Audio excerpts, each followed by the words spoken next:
All right, everyone, welcome to Church History. Thank you for being here. Let's open with a prayer, and then we'll get started with lecture. Heavenly Father, we just thank you so much for this evening. I thank you for the people that you've brought here this evening. I thank you for each person, and I pray that you will work mightily in their lives. I pray that this course will open up a whole new world, a new way of thinking and seeing and just knowing you. I pray that you will bless each one, giving them the time and the willingness and the effort they need to be able to do well in this class. Lord, I just thank you so much for bringing each person here. We give you all the credit and all the glory. And I pray that you will just draw us close to you, that you will just allow us to get to know you a little bit better. And we ask all of this in Christ's name. Amen. Okay, so your church history book. It is written in such a way that hopefully as you read through it, you will see it less as a textbook and more as sort of an article that is extremely pointed and really centered on the history of the church. As you read through it, I hope that you will find that it's easy reading and easy enough to understand, but then detailed and deep enough to actually get something out of where you feel like you've learned something from what you're reading. There was a poll in 2013 that was taken that said that there were 2.184 million Christians worldwide. Now, in context, in 2010, the population of the world was 6.9 billion. So of that, 2.2 billion basically were claiming some form or some branch of Christianity. That's only 31% of the world population. When you think about it in terms of the world population, it's really not very many, 31% out of the entire world. However, Christianity is the largest organized religion worldwide as of now. The polls or the population as of September of 2018, our population has gone from 6.9 billion to 7.6 billion. So we have increased, I don't know, what is that, 0.6 or 0.7 billion since then. There are no current statistics on how much of that is Christianity, but it's very likely, I'm not saying that it is because I don't know the number, but it's very likely that it's less than 31% now. If you look in this little handout that I gave you, this handout, if you look at the bottom of the second page, which is actually page 4, at the top it says it's page 4. At the bottom there is a URL, an internet address, so you can look this, if you go to this internet address and put in America's Changing Religious Landscape, that's why I put that on there, it's the title of the article. You can look this up and you can, it's like 100 pages, but the majority of the end of it is all like appendix and indices and things like that, you know, are not really read worthy. But I just took a few statistics out of this article, and bear in mind, this is one poll put together by one source of people. So this is not the be-all, end-all of the statistics. This is just one indication. It's to give you a feel for what we're looking at as far as where Christianity stands in the world. So statistics are always loose. Anytime somebody says, well, statistically speaking, it's a loose number, but you know, take it for what it's worth. We're going to talk a little bit more about what you can trust and what you can't as the lecture goes on. So this first page, page 4, there are 3 columns. The first column, as you read down, are the statistics for 2007. Just to the right are the statistics of 2014. And then the final column is the change between the two. And then on the left, you can see how things are being broken down. There are 4 major categories: Christian, non-Christian faith, unaffiliated, and people who either don't know or refuse to answer the question. And you'll note there's not very many. Most people are willing to say what they think. There's only a few that refused. But as you can see, if you just look generally at Christianity, it went from 7.8% or 78.4% to 70.6% overall. So in 7 years, we dropped 6 percentage points, right? Now you can see kind of a breakdown. This is nowhere near this other Christian category. There are a bunch of different religions that fall into that category, a bunch. Like whatever it is that you're thinking, it's more than that. It's a bunch. But they are so few that in the world of statistics and in that big scheme of 7.6 billion people, they're kind of like the drop of water in a bucket, and so they're all grouped together into one system. So if you look at, for example, evangelical Protestants, they've dropped 1 percentage point. So if you're looking at the overall Christianity, you're talking about it dropping 6, but if you look at a certain subgroup, the evangelicals, they've only dropped, a percentage point basically, right? If you look at mainline, which I don't even know what that means, we'd have to look in the article to even know what mainline Christianity means, but they've dropped by 4 percentage points. You see what I'm saying? So depending on how this poll was put together, and you can see how it was put together based on how it was, categorized, you can see how the overall grouping looks like this, but then you can look at detailed information to see who's doing what and who's losing what. What's interesting is, if you look down through all of these, every single Christian category has a drop except for Jehovah's Witnesses and this other Christian category, right? Those two have very slight increases from 2007 to 2014. But if you look at the non-Christian faiths, Jewish has gone up 0.2, Muslim has gone up almost half a percentage point, almost.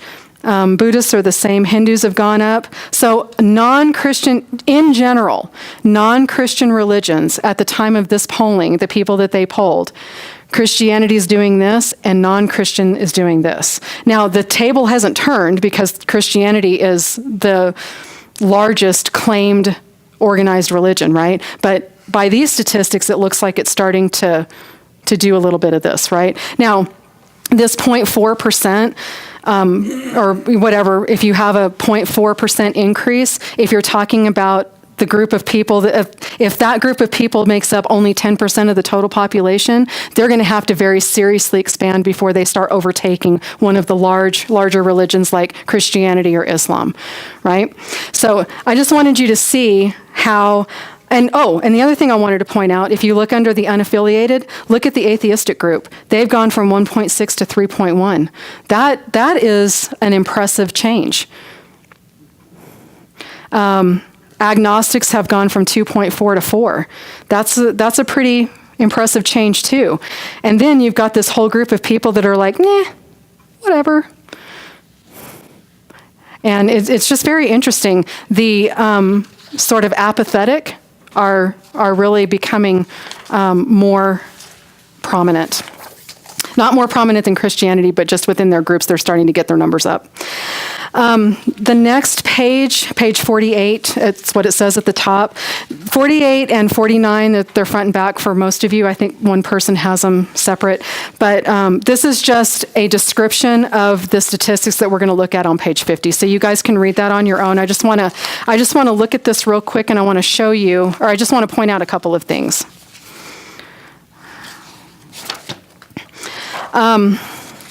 So again, it's broken down into the 2007 category versus the 2014 category. This time, they're being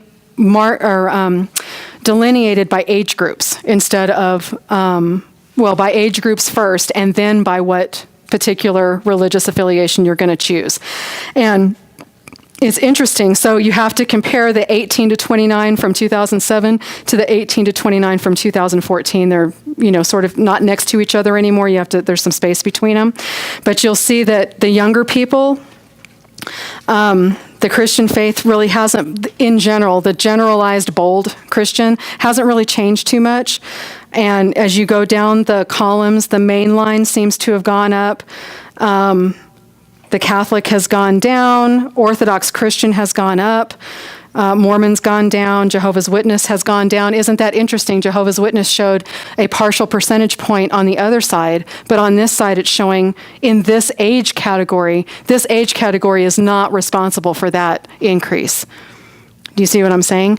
So you can just kind of look at this and see, and you can keep going down. The young people, the Jewish population's increasing. Look at that, the Muslim population, 33% up to 44%. But now look across. Stay on Muslim and look all the way across and see the different categories. The 30 to 49 age group, 46 down to 37. Then from the 50 to 64, 17 down to 13. And then from the older group, they've gone up from 3 to 5%. It's interesting. They seem to be flanking. The middle age group seems to be leaving the Muslim, or not choosing the Muslim religion, and the outers are sort of choosing it. It's interesting. I don't know what it means. It's just interesting. But it's just something for you to look at. The very last page, so if you turn the page one more time, page 68, again, it's another descriptor so that you can read about what these statistics are. You can do that on your own if you want to. But this very last page 70, they have them broken down by generation. So if you look at the top, it's what's known as the greatest generation, the silent generation, baby boomers, Generation X, and millennials. Now, if you go through and look at this, the age of the greatest generation, those are people who are 86 years as of 2014, not as of today. This is as of 2014.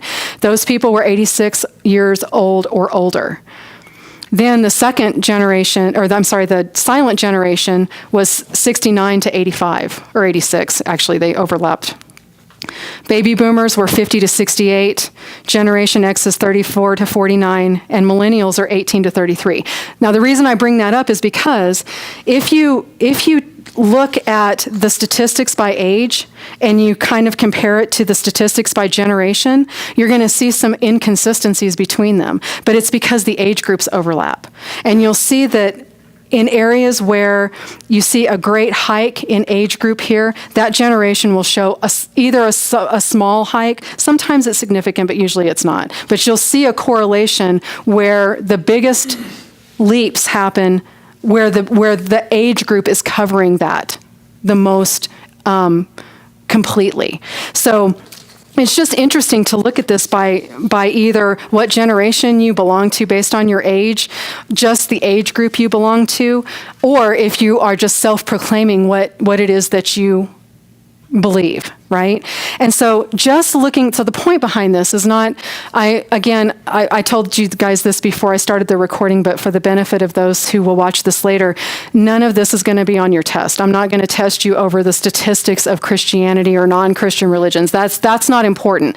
The reason that I pointed out is that the mainline view of Christianity, if you watch news networks or if you watch programs that are not strictly Christian-based, or if you that don't have an obvious bias right off the bat, if you watch especially news programs that are trying to give information out to the world, what is being said, you'll see this in I think it's the last chapter of the book when we get there, that the statistics say that by 2025, I think it is, somewhere in that area, the Muslim faith will overtake Christianity as far as numbers go, like in a poll like this.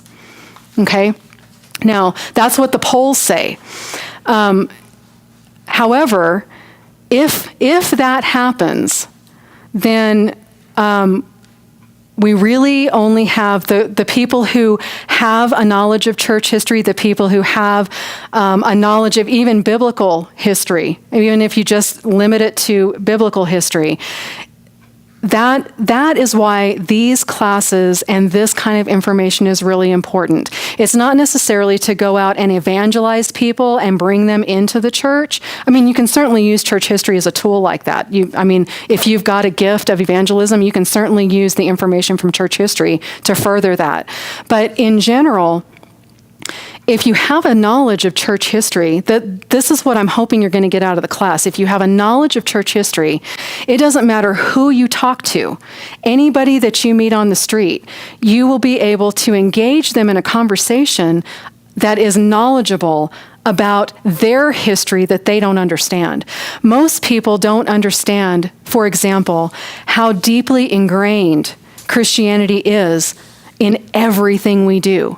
The laws we have, the way we govern, the way we think, the traditions in our home, our Christmas traditions, our prayer traditions. I mean, all these things, even people who don't engage in anything like that, our system of government is based on Christianity, the rules and the moral values that are taken from Christianity.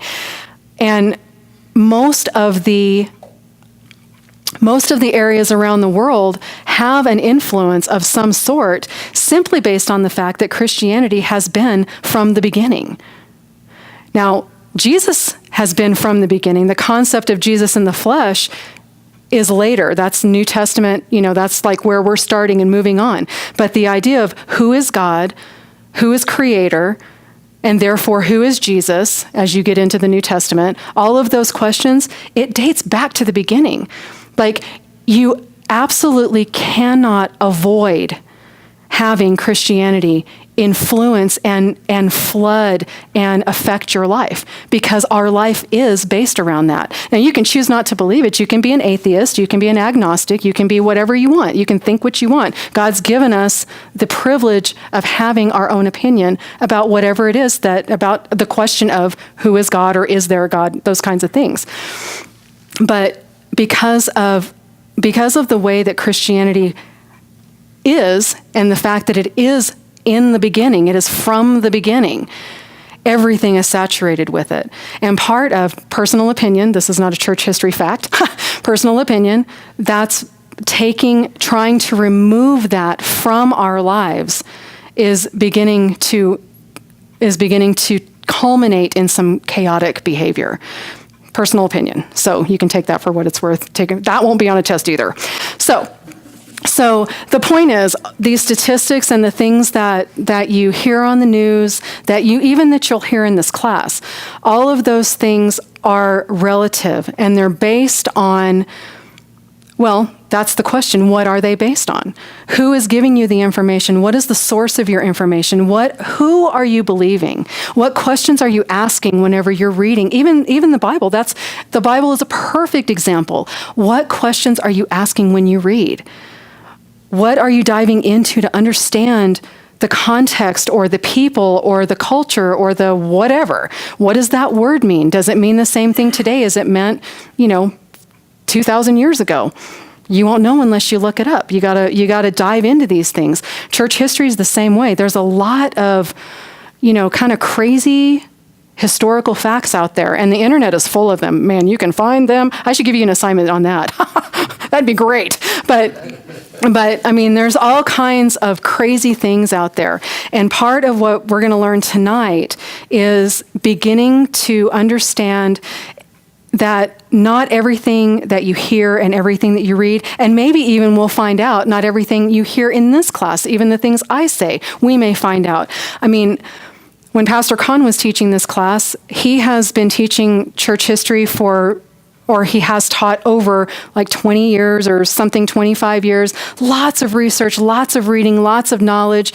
And even when he was going through and reading, he would say, well, I taught blah, blah, blah for years. And I found out when I was reading blah, blah a year and a half ago, that really wasn't what it was. It's really this. You know what I mean? And it's not because history changes, it's because we find out more or we get clarity on the things that we thought we knew, right?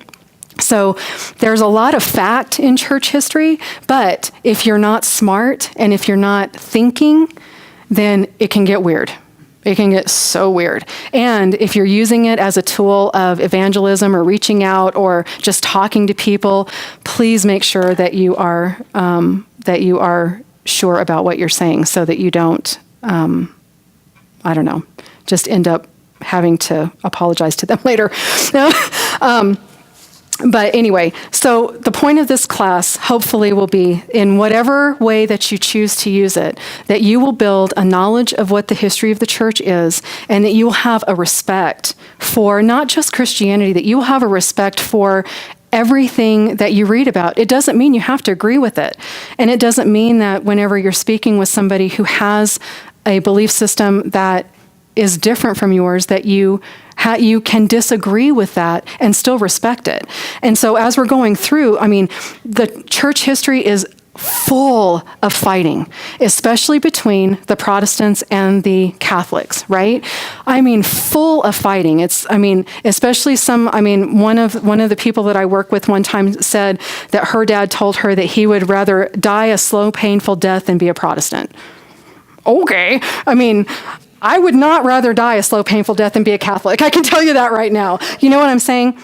So there is a way to learn and to have a belief system and to know why you believe what you believe, and even express that and still have respect for whoever it is that you're talking with. So some of the things that we're going to talk about in here, I'm going to say, okay, well, this happened, and this people group did this, and this is what happened.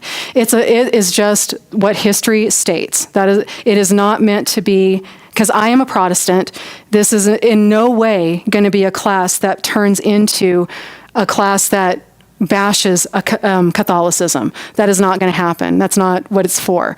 And it's also not going to be a class where if a Catholic person is in here, we engage in this argument or debate about what's right or what's wrong. That's not the point. The point is just to learn it, to hear it, to understand it. And if we have questions, let's find out what the answers are. Let's see what we can find out, and let's see what the truth is. And then we go forward with a knowledge, right? And a respectable way to engage with people. So hopefully that is what we're going to get out of this class. So, Christianity, as I said, has influenced many, many things. Our language, our art, music, lifestyle, society, our family life, even our laws. Most people engage in Christian principles and ideals, and they don't realize it because they're so ingrained and it's so forgotten. Our history is so unknown that most of us don't even realize it. I know I didn't before I took this class. I had no idea what it was. About 2,000 years ago, there was a man who showed up in the Judean province, and he claimed to be a teacher sent by God, sent from God to teach the Jews how to live their lives effectively. Many people listened to what this man had to say, and they left everything they had. They left their homes, their families, their jobs, and everything because they believed in what this man said so passionately that they just left their entire lives behind in order to follow him. They followed him because at this time, especially at the time around the time of Acts, when Acts was written, and several hundred years before, the Jewish people were looking for their promised Messiah. They were looking for this person who was going to fulfill what they had been looking for centuries, right? Passed down through oral law.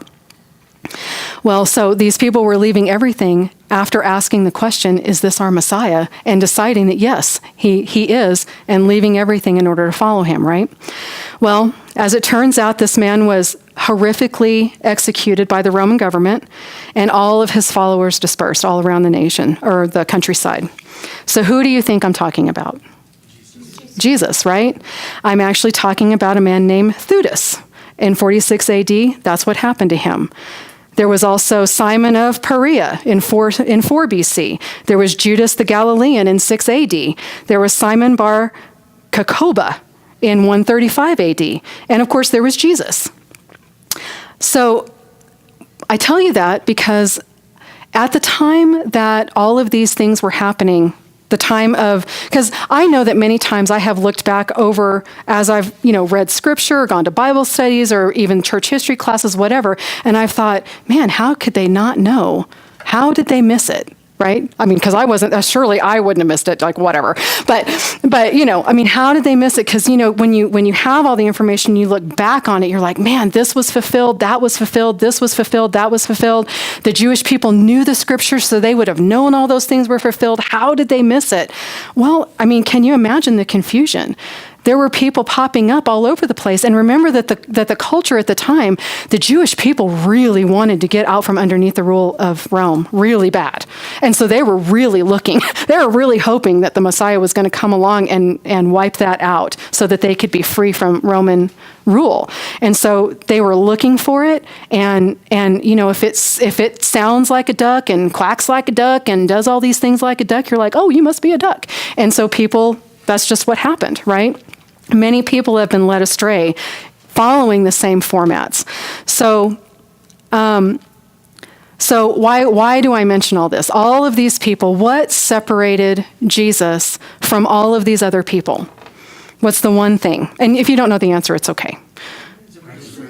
Wow! The resurrection, that's right. The resurrection separates Jesus from all of those people before him and since. He is the only person who was able to prove, or that God actually proved his value and his worth and what he said through the resurrection. So, no man has had more impact on the world than Jesus. He has rocked through almost every person that has given him an opportunity to enter their lives in one way or another. And so it's interesting whenever you consider Christianity and you consider the Christian church worldwide, you've got this 31%, so this 2.2 billion people that are still being influenced, still to this day.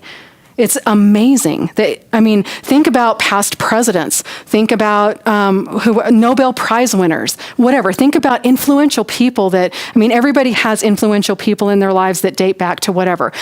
Just think about all these influential people that either you have, maybe even in your family, you have your own, great, whatever was this, and has an influence in our family. Just whatever. It could be a personal figure or a well-known public figure. How many people have ever had an impact, that still have an impact? And most of the people that I can name have an impact on this country. We're talking about somebody who has an impact on the entire world. It's amazing. And it's just incredible, the impact and the influence that Christ still has on our world, on 2.2 billion people who are willing to say, yeah, that man influences me to the point where I believe he is truly the Son of God. It's amazing. It's an amazing thing. So this church that I'm talking about, this Christianity, it really encompasses lots and lots of people, lots of denominations, lots of different cultures, lots of different countries. The one thing that ties everything together is that profession of Jesus being the Christ. That's the one thing that ties it together. That having been said, in this culture, in this day and age, especially in America, I can't really speak about other countries, but in America, those who are professing Christianity are not necessarily on point with Jesus is my Lord and Savior.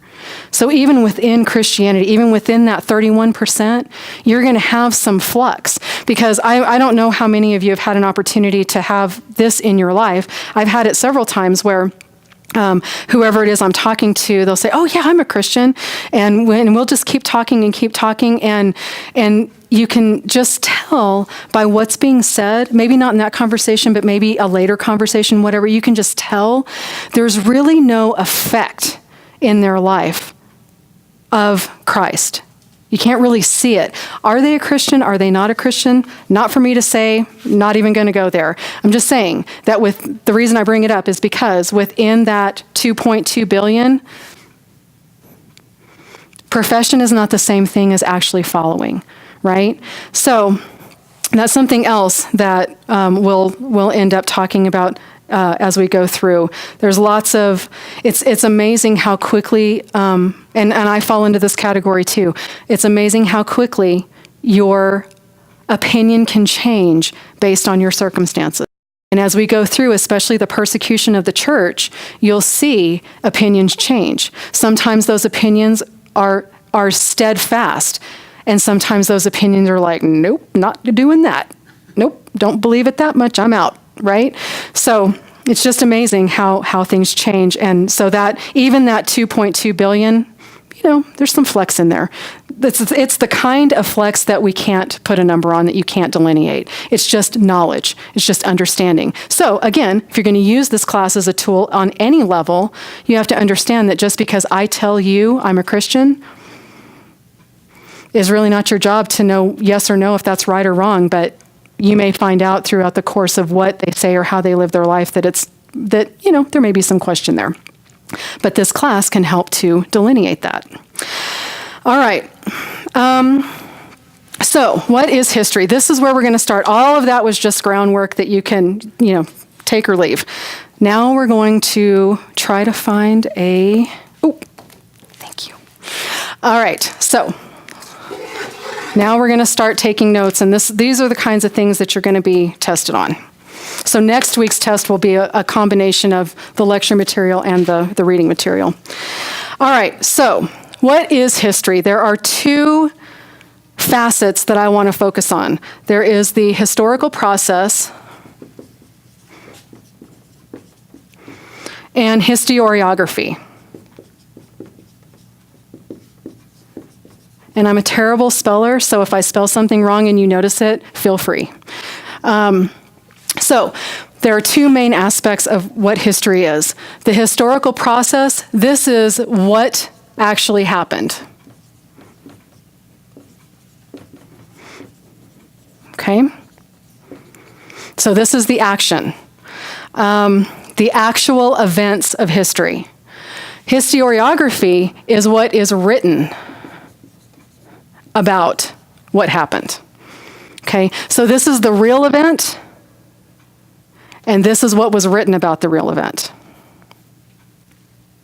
Okay, so this is always fact, because what happens, happens. But what's written about that event, for the most part, it's probably right. But as we move through this part of the lecture, you'll see how it can have a little bit of strange thrown in there. So, all of us know that.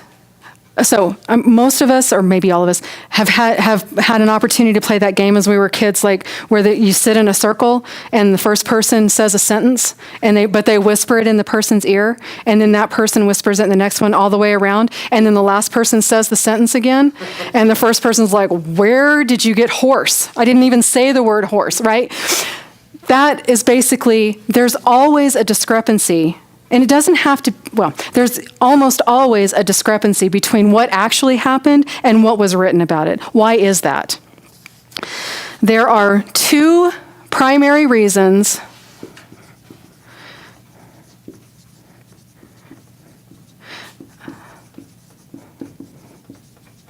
that these two things clash. Okay? What actually happened and what was written.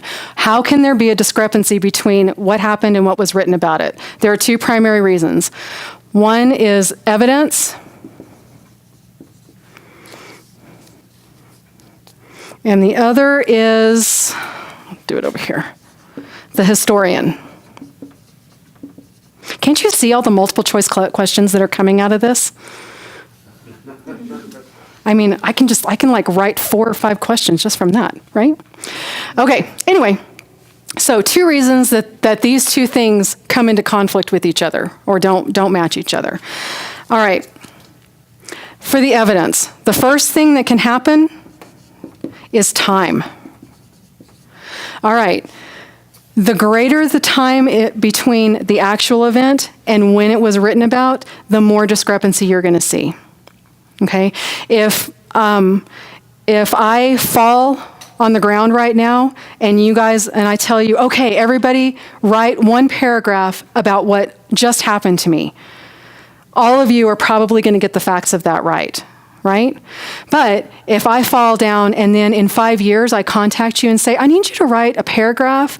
Remember that day whenever I slipped on that puddle of water, write me a paragraph and send it to me. Okay, outside of you writing Sandy fell on the floor, all the stuff around that is going to be weird. And not necessarily wrong, but weird, right? Oh, yeah, she was stumbling over her shoelace, and I mean, because you're trying to figure out, well, it's only one paragraph. Why did she fall? How long did it take her to get up? Did she cry? I mean, whatever. And then you just start saying, well, I think she cried. I'm pretty sure she cried. I'm going to write that. You fell down and you cried, whatever, right? Did it happen or didn't it happen? The more time that passes, the less you remember about what really happened, and the more your own opinion starts becoming what really happened, or it starts influencing it, right? All right, the second thing is historic information is fragmented most of the time, meaning it's becoming less so with our technology now, where people are videotaping everything that happens all the time. But in general, historical facts are fragmented, especially if they're really old. If you go and find an old scroll or find an old set of books, some of those pages may be deteriorated or burned or missing or whatever. And even within a single document, you may have a piece of it that is unreadable, right? Or missing, whatever. And so documents can be fragmented. And so you can take certain pieces of information from them, but you can't always build an entire picture because you just don't have what you need, because what you have is fragmented. One of those things, the example that we were given, I think, when I took this class was the Papias fragments. Those were fragments that were discovered that gave indication that Peter was the author of Mark, and Mark is the one that penned it, right? Is that right? So the Papias fragments are one of those things that help to substantiate that. Now, the Papias fragments themselves, they were fragments in the title, and so not everything could be delineated. Other information is contained within those fragments, but only things that can be substantiated and complete are pulled out and used, right? So that's an example of a fragmented piece of history. And then the third thing is that the historic information you get, and this is what I was alluding to earlier, the historical information you find is not always reliable. Sometimes you can tell just by reading it, sometimes you can't. You can't always know whenever something is a fraud. So I have a example. Wait, I'm going to wait. I'm not going to tell you just yet. All right. So within this, though, the historic information is not always reliable. There are two. See, I'm just building so many questions here. There are two different kinds of sources. There's actually more than that, but there's two primary types of sources whenever you're looking for historic information. You can go to what's called a primary source, meaning that they were there, they saw it, they were part of it, they experienced it, they witnessed it, whatever.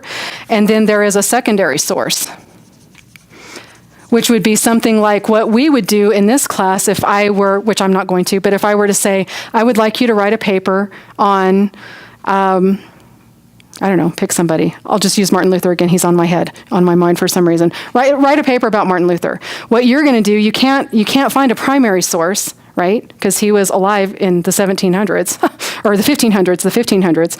So you're not going to find a primary source for him. The only thing you can do is go and start looking and finding sources and pulling them together. So you would be using you would be a secondary source using secondary sources at that time. So, in the idea of these primary sources and secondary sources, there's an interesting piece of history that I'm just going to go through with you real quick. I'm going to have to read it or I'll get the dates wrong, but it's very interesting, okay? So there is a document that's known as the Document of Constantine, okay? This document states that Constantine, who we will talk about, he was, just as an overview, he was a Roman ruler he was the first Roman ruler who instituted Christianity as an accepted and an official religion in the Roman Empire. He completely changed the face of Christianity at that time by allowing it to be legal, okay? But we'll get into him later. But anyway, Constantine, it states that he gave land to Italy to Pope Sylvester I out of gratitude for converting him to Christianity and for a healing from leprosy. I don't know if that's true or not, but that's what this was in the early 4th century, so this was in 315 AD. I'm not going to test you on this, I'm just writing it down to keep the date straight for you. So you have 315 AD. So that is the time when Constantine gave this land to Italy, supposedly, right? All right, now, shoot forward in history. So that's just the document. Shoot forward in history to 756 AD. Okay? In 756, King Pepin of the Franks, which we'll also talk about him later, he gave the papal lands, which are in Italy, they're kind of in the center of Italy, gave the papal lands to the Catholic Church as a donation. It's called the donation of Pepin, or the donation of Constantine. But when he gave the land to the Catholic Church, something was created politically. When he gave that land, it would mean that the church owed him a favor, right? He didn't want that. That is just no bueno. There's just certain times you don't want to get into bed with certain entities, and the church and the state, especially when we get to this point, there was a lot of outside attacks and things going on, and so they had to be real careful about who they aligned with, and nobody was really trusting. So anyway, he gives these papal lands to Italy, but they don't want to owe him anything. So suddenly, this document of Constantine pops out at this time. This is when that document was found. And it was dated back to 315, right? Like I said. So they're like, oh no, you can't give us land that we already own. I mean, thanks, but you're too late. Constantine already gave it to us according to this document, and it dates back to this point. And they're like, oh, okay, well, okay, that's good. So here comes this document, and it is absolutely a prized possession of the church, right? All right. For about 600 years, this document was used as the, not leverage, that sounds very negative, but it was the proof of propriety or ownership of those papal lands. All right. Then, in 1440, there was a man, his name was Lorenzo Valla. He wrote and published a paper documenting that this Constantine document was a forgery. He found that, so I'm just going to give you a few of them. One of the things he found was Byzantia was referred to in this document as a province, which it was in the 8th century. That would be when it was discovered, the 8th century, right?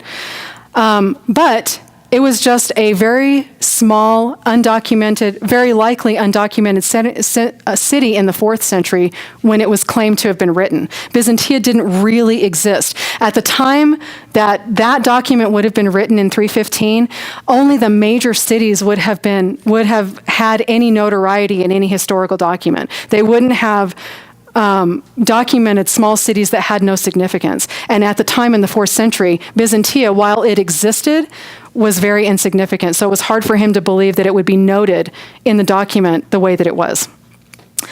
The diadem that is referred to was stated to be made of gold, which they would have been in the 8th century, but in the 4th century, the diadems were made of cloth.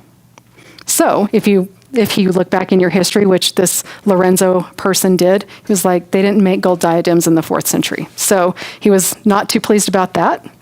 It was not until between the 5th and the 15th century, which is a big time frame, but sometime after the 5th century that they started making diadems out of gold.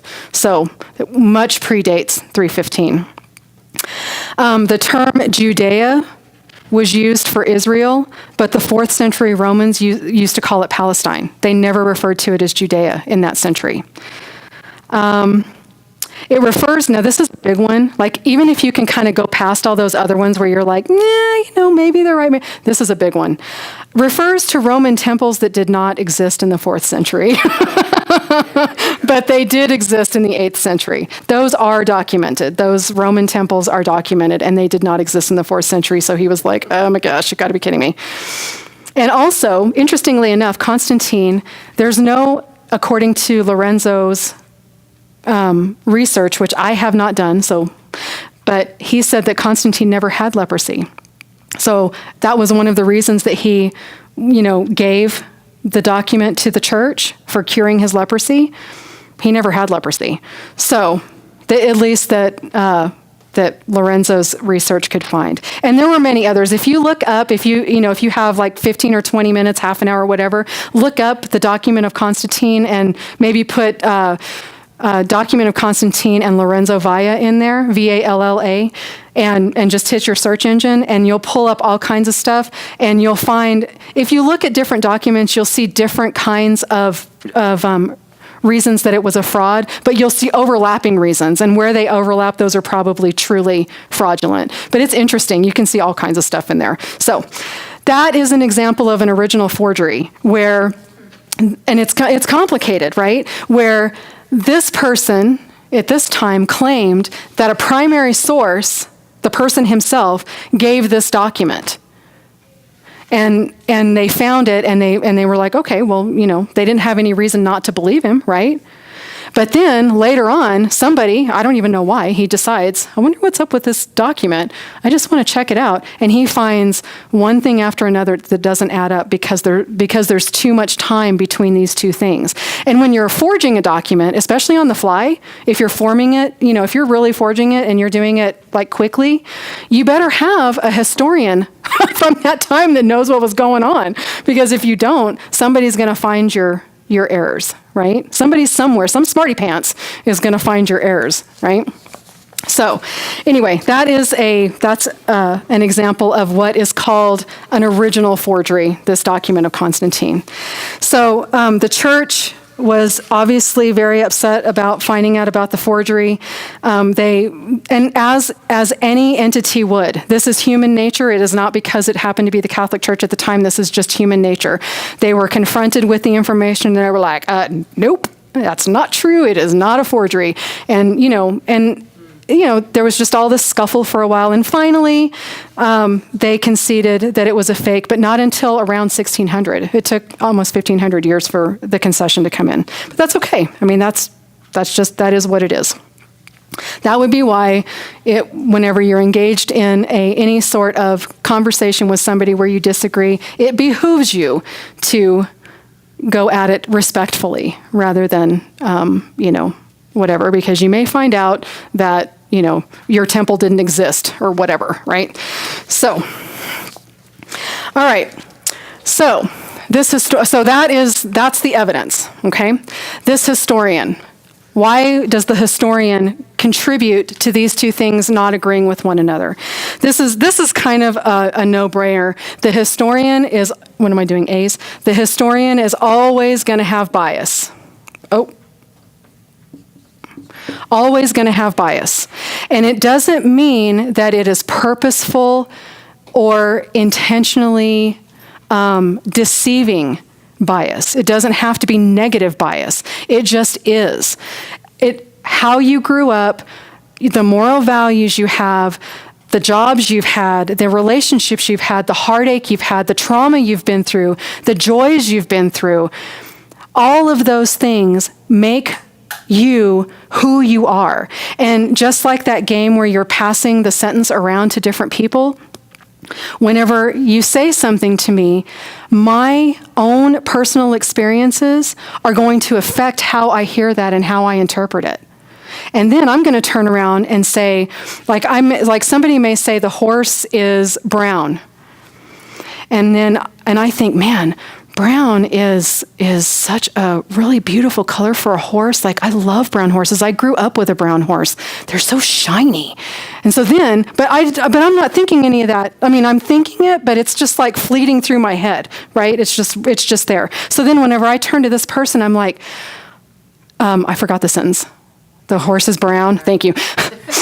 See, I'm not good at this game at all. So, but then I say, the horse is a shiny brown. And then the next person says, oh, shiny, ew, I don't like shiny. So then they do something to it. And, or standing in the sun, or, I don't know, whatever. And so you start embellishing, and it's not necessarily, because when you're playing a game like that, are you trying what's the point in getting it wrong, right? I mean, you have no point. It's not like you win if you get it wrong. You're just trying to get the sentence across, and so you're trying desperately to be clear. You want to be really clear about what you're saying. But then by the time it comes around, you're not even talking about a horse anymore. Somebody's talking about the mouse that, is in the house, or whatever. And so that's what happens whenever you have a historian who's gathering lots of information. Like, let me give you an example. So I've already said I'm a Protestant. So let's say that I'm going to do a paper, and let's say I'm a Protestant who has an issue with Catholicism. Okay, but I don't really think I have an issue with it. Like, I've grown up in a household where they're just like, oh, Catholic, bah, bah, bah, right? You just hear it, but you don't really, you don't really engage in anything. You don't have any, you don't say it, whatever. So now I'm supposed to write a paper for my church history class that says, okay, I want you to write a paper on Pope, pick your Pope. And I want you to write a paper about him, okay? So then I'm going to go, and I'm going to read all kinds of stuff about this Pope, right? This Pope brought in money to redo the church. This Pope revamped all of these things. He brought in all of these priests, and he did all these good things. He had, 4 children. Oh, wait a minute. They're not supposed to be married. Oh, this Pope was completely corrupt. He had 4 children, and they're not supposed to be. Where did that come from, right? Nobody asked me to write a paper slamming and finding every negative thing I could find out about the Pope. Where did that come from? It came from my inherent bias that comes from my environment, my spouse, I don't know, my church. I don't know. It's coming from somewhere, and it all flows out. So so that was just my church history class. What if What if I'm a historian, and now you guys are being tasked to write a paper, and you find my stuff online? What's that going to do to you? You don't know who I am. You don't know how I was brought up. You don't know why I think the way I think. You have no idea about me. But you read my paper, and not true. I'm an eloquent writer. I can get stuff across. I can write well. I can use flowery language. You can jazz. Everything's good. So then you read this paper and you're like, whoa, that guy was corrupt. Dang. Bad Pope, And suddenly I've affected the way that you feel about all kinds of things. I've affected your view of the Catholic Church. I've affected your view of the leadership of the Catholic Church. All these things just by my one paper and the bias that I didn't even mean to put through. Because I didn't walk into that assignment thinking, I am really going to do a number on this. I'm really going to do something. I just walked in and thought, well, I'm going to state the facts. And I know from my upbringing that must be the fact. Right? And I forget about all the good stuff. Oh, I don't even check to see if he really had kids. I use one source. I don't know, I'm a bad historian if I do that, but whatever, right? So I'm just saying, historical bias it will always have influence. We're talking about the perspective of the person who's written it. Even as you read things, you have bias whenever you're reading things. And you can't help it. It's not bad. It just is. And so as you're going through and reading anything about this, which is one of the reasons I was so clear about, this class is never to be a bullet in your arsenal against fill in the blank. That's not what this is about. It is to learn what you can learn and try to be objective about it, and then apply it. Apply it to your own life, apply it to other people's lives as you meet them and have conversations, whatever, right? But this bias causes a big conflict between what really happened and what people write about what happens. Does that make sense? Okay. All right, we are so totally not going to get through all this other stuff. But see, I'm already off. All right, does anybody see an eraser? Oh, thank you. That would have been good to do before we started class. Sorry about that, guys. I wonder if that's in the way for the camera. Sorry. Not too helpful now that I'm erasing it. All right. So we're going to go through this super fast, which actually is fine because the next topic I'm going to talk about, I quite frankly do not have a lot of knowledge about. I think it's important to understand it, but I cannot answer deep questions about this next bit, because quite frankly, it's so confusing, and it's very hard for me to get through what's online. It's just difficult. So you all are welcome to look at it and see what you can do with it. I'm just going to give you the basics. So what I want to talk about are what are called philosophies of history.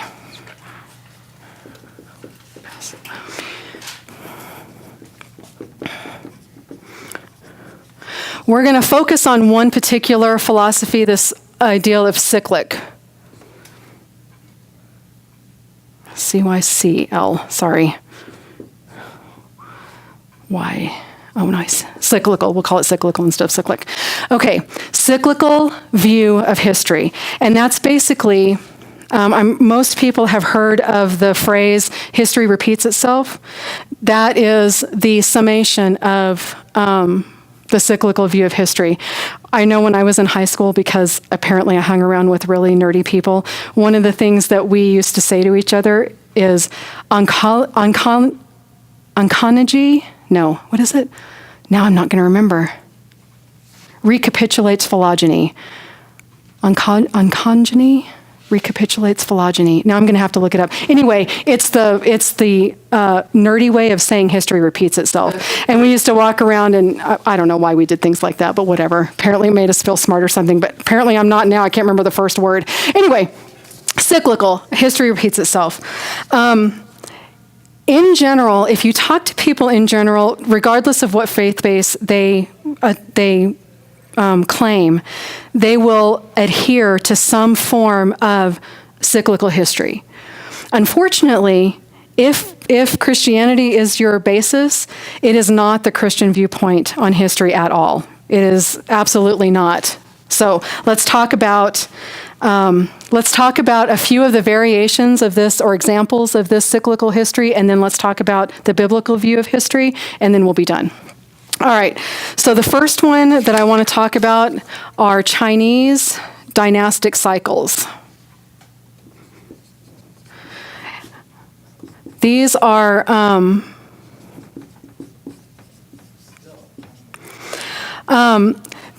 these cycles. You can actually look these up. You can Google Chinese dynastic cycles, and you'll get lots of information about it. This is the least complicated of the three we're going to talk about. It's actually pretty simple to describe. So there is what is called the mandate from heaven, and the mandate from heaven is given to a dynasty, and it happens to be a Chinese, but given to a family group. That dynasty is rewarded with this title or this mandate from heaven based on their behavior, their moral value, how they are, how they treat each other, how they treat society, just all of that. It's all about how good you are morally. So once you have proven yourself to whoever gives the mandate is given, right? As the generations go through, the dynastic family becomes corrupt. So, whatever, bribery starts coming into the government, oppression starts coming on the poor, heavy taxation starts coming from the government, just to name a few things. Just things start happening where it's no longer a favorable way to live. As the dynasty ages and the government begins to neglect its primary duties, its primary moral value to govern, then the infrastructure starts to decline and it starts to fall apart. Then that dynasty loses that title. It no longer has the mandate from heaven. Once that mandate from heaven is removed, then things really go into chaos. Everything really spirals out of control. Governments start to collapse. Wars start to break out. It starts to get worse and worse and worse. Then a new dynasty comes along, sort of repairs the damage that's happened, and the whole thing starts over again. The mandate from heaven is given to a new dynasty. It governs well for a while. It begins to deteriorate. It deteriorates to the point where the mandate is taken. It collapses, and then a new dynasty comes, kind of cleans up the mess, and then the mandate is given again. So it goes in a cycle like that. It doesn't have the theory behind it is that there is no stopping. It will always continue to go forever and ever and ever. That's all I want to say about the dynastic cycle. The second one is the Indian cosmic cycle. Now, these last two, Indian cosmic, and I'll write it up here, the ancient Middle East. Sometimes it's also called the Persian cycle. These two, I dare you to look them up online and try to figure out, seriously. Like, it's complicated. Seriously, seriously complicated. So I'm going to give you a very brief overview of the Indian. You don't even have to write this down. I'm not going to test you on this part. I just want to try to verbalize how it works. If I can even verbalize it in a way that makes sense, I'll try. So there's basically 4 ages. Age number 1 began at the dawn of time, and it is considered to last 4,000 divine years. Now, and that 4,000 divine years, it's actually 4,400. That is the lifespan of the age. But the first 4,000 years, actually each year is called, of those 4,000, they're divine years. Each divine year can be 130,000 solar years or 1.728 million human years. I'm already like, what? How do you have 4,000 years where each year is 1.728 million human years? Up to. It doesn't mean it is, but it could be up to. Because we're talking about something that predates anything that we've ever seen. So how do you define something that you didn't live through? So there's these ranges, it could be this, it's about this big. And I'm like, okay. It's just difficult for me to wrap my head around. So anyway, there's 4,000 of those years. I don't know when that ended, but that's the first, or part of the first age. The last 400 years of that age are called the twilight years. And that's where things begin to noticeably decline. And there's not really any definition for that. It's probably moral decline. But age 2, instead of being 400 years, it's 300 years. And those 300 years are actually 3,000 divine years. And each divine year can be as much as 1.296 million human years. I'm totally I don't get it, right? But I'm just telling you that's what it is. The last 300 or 10% of those years are the twilight of the age. Age 3 is 200 years, which would be 2,000 divine years, of which the last 200 are the twilight of that age. And it's only 864,000 human years to each divine year, or thereabouts, right? Then age 4 only lasts 100 years, which is 1,000 divine years, and the lifespan of that age is somewhere around 432,000 human years. And then the last 100 years is the twilight of that age. So with each cycle and age, there is a decline in longevity because it went from 4,000 to 3,000 to 2,000 to 1,000. So there's a decline in how long the ages last. The twilight of the age really declines into something terrible, and the recuperation is the following age. And then the process is endless, and it cycles over and over and over again. So at the end of age 4, it starts over again with age 1. So what this age, the key that I want to get across to you here is that, I'll make it at the end because all 3 of them are the same way. Okay, so that's basically the Indian cosmic cycle. So how many people are glad you're not going to be tested over that? You do need to know these 3, just the names of them, and the fact that they're cyclic. You do not have to know any details about them because, quite frankly, I can't explain them to you, and I don't think you should be tested over something I can't explain to you. So that's the gist of the Indian cosmic cycle. This Persian cycle, or this ancient Middle Eastern cycle, again, 4 ages, but they are delineated by precious metals. So age 1 is gold, age 2 is silver, age 3 is bronze, age 4 is iron, which, by the way, follows Daniel. I mean, those are the same, but whatever. See, I'm telling you, Christianity's all, but whatever.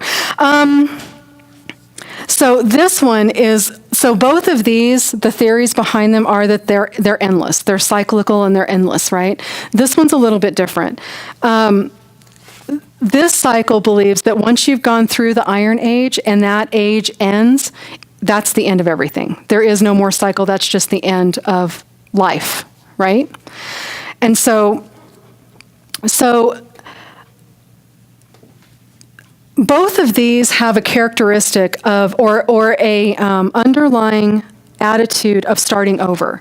If you mess this one up, don't worry about it. Another age is coming that will fix it. Or in some of these religions, there's the idea of reincarnation, where you individually, it doesn't matter if you mess it up, you'll get another chance in a little bit. And that breeds a bit of, it's the same idea that some people have with Christianity about how grace covers all sins, the whole magnitude of sin.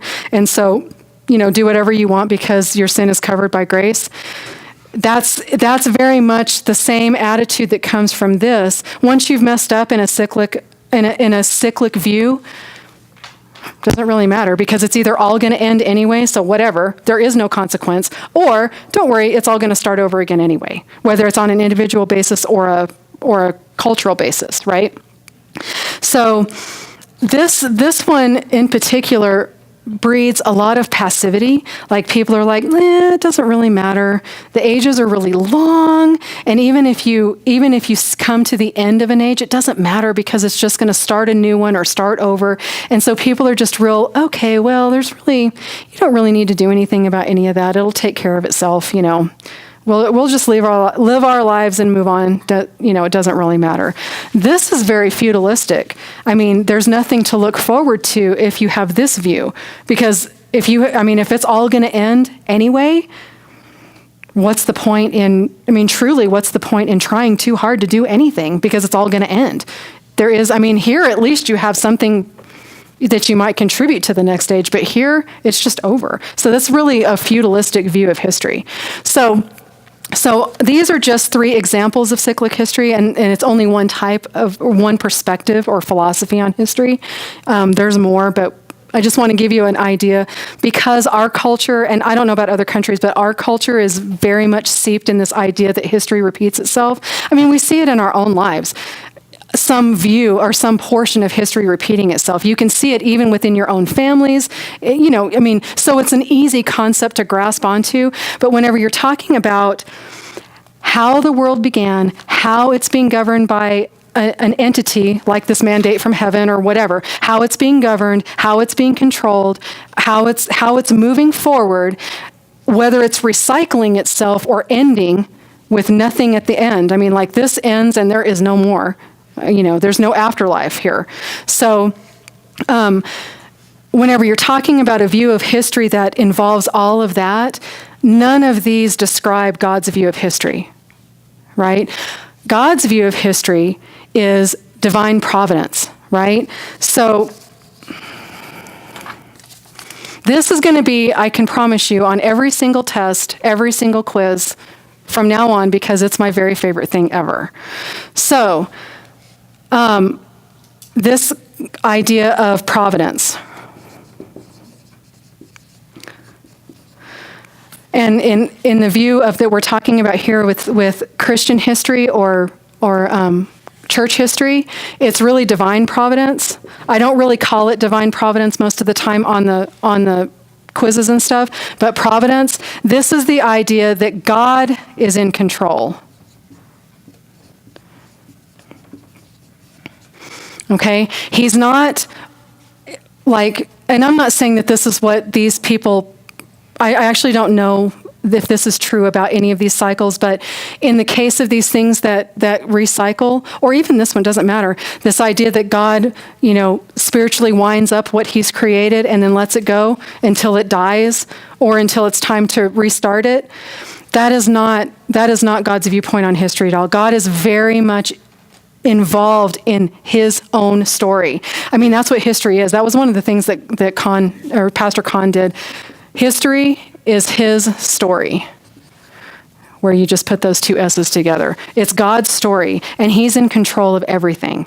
And he decides how history is going to move forward. It can be a negative history. It can be a consequence, but it can be a positive history. But God is in control of that. So there are 3 convictions. This is also going to be on tests. There are 3 convictions about history that form the core understanding of this idea that God is in control. The first one is God guides in a straight line.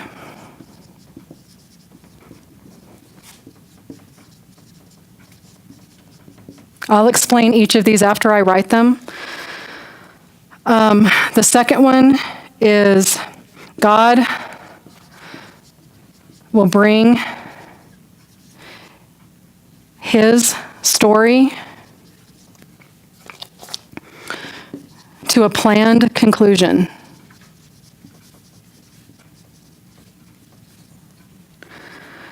And the third one is that God intervenes in history. Okay. So, I just want to talk a little bit about each of these. I've got no time because it's already 8 o'clock, but I'm going to go through it real quick. God has a timeline. What happens in our lives, they're not just random events that coincidentally happen. God has a plan, and he starts something, and he goes in a straight line through his plan. He doesn't deviate. He doesn't build chaos in. He doesn't change his plan because we don't like it, or because we don't like our consequences to our circumstances, or we love our consequences so much we want it to keep going. We do not influence what his story is. He guides in a straight line, no chaos. It just is what it is. It does not decline. It does not decrease in age or value or morality. We might, but his plan doesn't. Okay? God will bring his story to a planned conclusion. His goal in creating each and every one of us is that we would be in eternity with him, right? That is his plan. And he's going to bring his plan to a conclusion. We can choose to be a part of that plan, or we can choose to not be a part of that plan. But his plan will happen, and it's already planned out. He already has it decided, and it is going to happen the way that he wants it to happen, regardless of what we think, how we believe, how much we argue, how much we stomp our feet.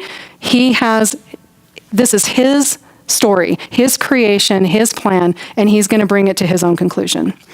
And finally, this idea that things just happen in cycles and deteriorate because we're sort of in control of it, not at all. God intervenes in history, the biggest intervention being Jesus coming down, but there are so many things we're going to learn about. I mean, the story around Martin Luther, huge intervention in history. Just prior to Martin Luther doing what he nailed some theses to a church door asking for a debate, basically to discuss some issues he was having with the church. Just prior to that, the printing press had been invented in Germany. So this printing press had been invented, and it had been actually even updated. It was in really good condition. Here comes Martin Luther, has a few questions, nails these theses up on the door. The church doesn't pay any attention to it, but somebody does. Somebody goes and looks at him, and they're like, wow, these are really good questions. Run over to the printing press, which before that never would have even been possible, starts making copies of it. It goes all over the whole countryside. Suddenly, the questions that Martin Luther was asking, this little tiny monk going, I'm not sure I understand what you're doing here. Can you answer a few questions? Suddenly, all these people all over the country started asking the same questions. That was a major intervention in history by God. If that printing press hadn't been available, we probably wouldn't know who Martin Luther was. Or he would be some fleeting whatever in history. He did something good a couple of times. Oh yeah, Martin Luther, I've heard of him. What did he do again? But within the Lutheran church, they know who Martin Luther is. He's their founding father, right? How would that have happened without the printing press? Probably not. And there's so many things, even, I can't get into it right now, but even getting ready for the Messiah to come to earth, so many things had to line up. Universal languages, universal roads, universal peace, that had never been seen in history previously, other than the garden. Had not been seen previously. All these things line up, and then coincidentally, here comes the Messiah? I don't think so. That was God guiding in a straight line. He had a planned conclusion for that moment, and he intervened in history the way that he wanted to.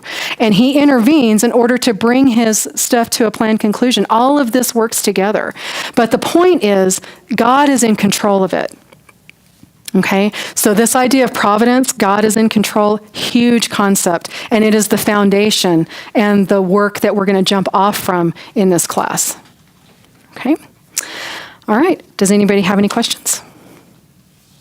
No? All right, let's pray real quick and let Pastor Anthony get to his class, which he is 7 minutes late for because of me. Heavenly Father, thank you for this time. Thank you for the patience that you've given everybody to listen to this lecture. Thank you for just allowing everyone to have the ability to be here and to listen and to take in all the information. Lord, I pray that you will solidify it, that you will use it to your glory, and Lord, that you will give each one of these people just blessing upon blessing and just allow them to continue and to be so successful in this course. We thank you, we love you, and we pray it all in your name, Jesus. Amen.